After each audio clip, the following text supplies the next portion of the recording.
নমস্কার বন্ধুরা, ঐশীস কিচেনে সবাইকে জানাই স্বাগত। প্রতিদিনের মতো আজ আমি একটা নতুন রেসিপি নিয়ে চলে এসেছি। আজ আমি দেখাবো হাতে মাখা ইলিশ ভাপা। আপনারা বাড়িতে এইভাবে যদি ইলিশ ভাপা বানান, দেখবেন ইলিশ মাছের অন্য কোনো পদ আপনাদের ভালো লাগবে না। প্রথমেই দেখুন একটা বাটি নিয়েছি, বাটির মধ্যে দিয়ে দিলাম 2 টিস্পুন কালো সর্ষে, তারপর দিয়ে দেব 2 টিস্পুন সাদা সর্ষে। এরপর এর মধ্যে আমি জল দিয়ে ভালো করে সর্ষেগুলোকে ধুয়ে জল ঝরিয়ে নেব। হাত দিয়ে একটু ডলে ডলে সর্ষেগুলোকে আমি পরিষ্কার করে নেব। দেখুন এইভাবে একটু সর্ষেগুলোকে একটু ডলে নেব, তারপর একটা ছাঁকনির মধ্যে ঢেলে দিয়ে জলটাকে ফেলে দেব। সর্ষের মধ্যে দেখবেন এইভাবে জল দিলে জলটা একটু নোংরা দেখায়, তাই সর্ষের মধ্যে একটু নোংরা থাকে, তাই আমি পরিষ্কার করে নিলাম। এরপর এর মধ্যে আমি দিয়ে দেব 1 টিস্পুন পোস্ত। তারপর দেখুন এখানে কাঁচা লঙ্কা নিয়েছি, এইগুলো সব একসঙ্গে আমি বেটে নেব। ঝালটা আপনারা যেমন খান সেই মতোই দেবেন। দেখুন আমি এখানে ছোট ইলিশ নিয়েছি, এর মধ্যে দিয়ে দিলাম হলুদ গুঁড়ো। আপনারা বড় ইলিশ দিয়েও এই রেসিপিটি করতে পারেন, সেটাও দারুণ লাগবে খেতে। দিয়ে দিলাম লবণ। ছোট ইলিশ যদি আপনারা এইভাবে বানান তাহলে ইলিশ মাছের স্বাদ বড় ইলিশের মতোই লাগবে। একটু সর্ষের তেল দিয়ে দিলাম।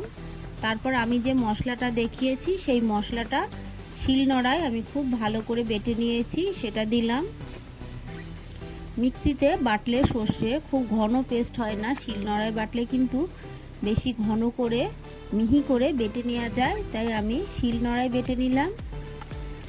এরপর খুব ভালো করে সর্ষেটাকে মশলাটাকে মাছের সঙ্গে মাখিয়ে নেব।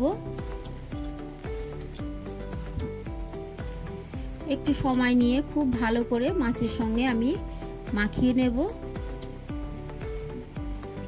মনে হচ্ছে আরো একটু হলুদ লাগবে, তাই আমি আরো একটু হলুদ এর মধ্যে দিয়ে আবারও ভালো করে মাখিয়ে নেব।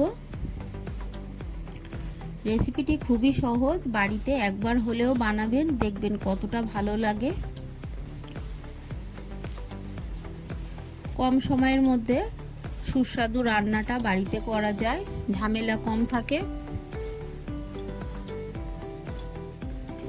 এইভাবে আমি 5 থেকে 10 মিনিট রেখে দেব।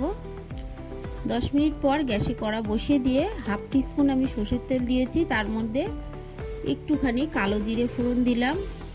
তবে ফোড়নটা না দিলেও চলে, শুকনো কড়ার মধ্যে এই মশলা মাখানো মাছটা দিয়ে সেটাও করা যায়, তবে আমি একটু ফোড়ন দিয়ে করছি।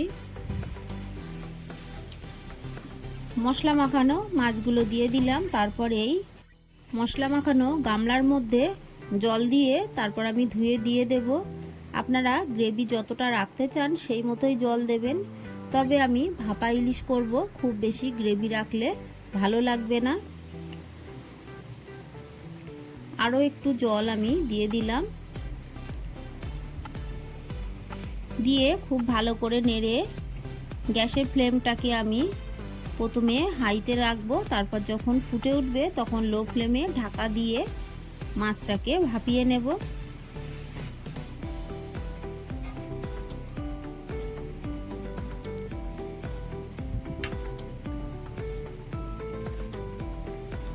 হালকা হাতে মাঝে মাঝে নেড়ে দেব, এইভাবে মাঝে মাঝে নেড়ে দেব। আর আমি ঢাকা দিয়ে রাখবো। মিডিয়াম টু লো ফ্লেমে রান্নাটা করে নেব, হাই ফ্লেমে করব না, তাহলে মাছটা খুব ভালো করে কুক হবে, মশলাটাও খুব ভালো করে কুক হবে।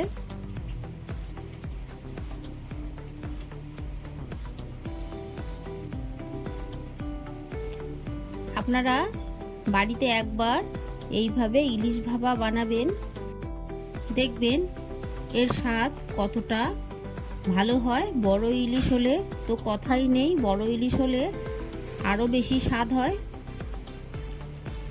ঢাকা চাপা দিয়ে দিয়ে আমি রান্নাটা করে নেব, তবে ফ্লেমটাকে দেখুন আমি মিডিয়ামে করেই রান্নাটা করছি।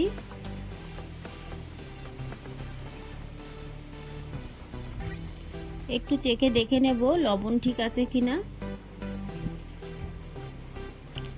লবণ ঝাল সবই ঠিক আছে। আমি আরও একটু ভাপিয়ে নেব।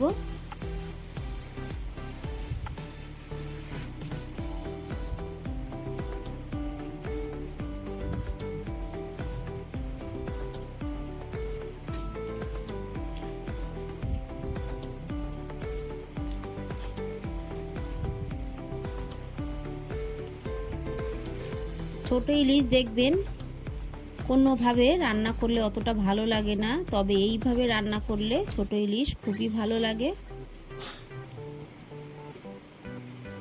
আরও একটু আমি ঢাকা চাপা দিয়ে মাছটাকে ভাপিয়ে নিলাম। এরপর ঢাকাটা তুলে নিলাম। দেখুন রান্নাটা হয়ে গেছে। গ্রেভিটা আপনারা এখন যতটা দেখছেন, মাছটা নামিয়ে ঠান্ডা করে নিলে এতটা গ্রেভি থাকবে না। সব শেষে আমি একটু সর্ষের তেল দিলাম।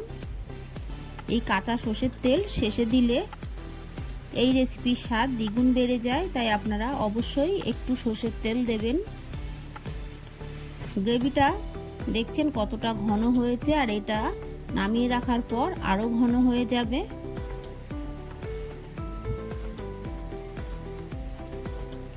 সবশেষে আমি আরো একবার চেখে দেখে নিলাম, সবকিছু ঠিকই আছে। ফ্লেমটাকে আমি অফ করে দেব।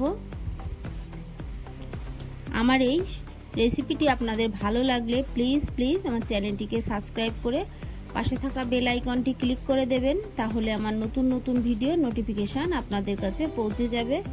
রেসিপিটি ভালো লাগলে একটা লাইক করতে ভুলবেন না। রেসিপিটি কেমন লাগলো আমাকে কমেন্ট করে জানাবেন।